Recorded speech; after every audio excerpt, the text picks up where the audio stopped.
Is me sé déir gcuid leid,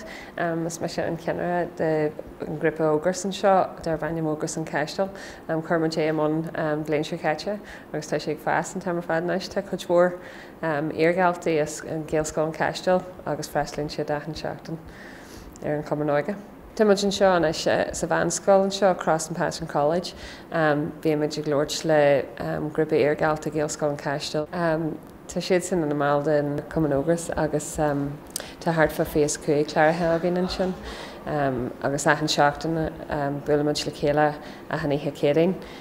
bíonn hart fa cuaigur dé gan níthe. Bíonn muid ag imirt an PlayStation agus ag dul ar rirí agus ag imirt pool agus ag imirt le cars againn.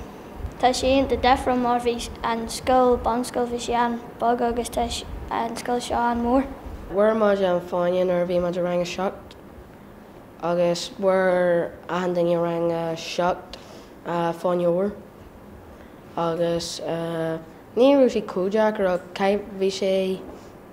sa lár beidir. Thugann go dtí cáilteáin agus bhfuil muid le buchúil ar bhainnim tura agus tagas sé deis agus ceádain. Turas eile bhfuil muid ceannaí tá sé béal foriste agus tá sé cuara bheith an rud cíarna an rud a deire ach tá sé just áit difriúil agus tá muid ceann hip-hop ar éis only tá sé different dance agus rud tá sé ceann difriúil. Is é sin an TNH eile atá ag na bhuailí leis an Ghaeilge Lord agus le teach le chéile leis na híorgáiltaí eile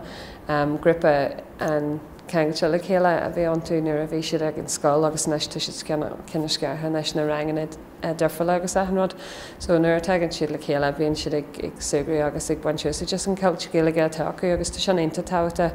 ran siad an GCSA an RA agus neis tá coppla rangan na Ghaeilge acu ag an scoil ach taobh muide sin níl chuid mhór Ghaeilge in na teaglas agus ahanrod so sin an ggóil sin tá tábhata leis an taobh sóisialta den teanga thuirt dóibh.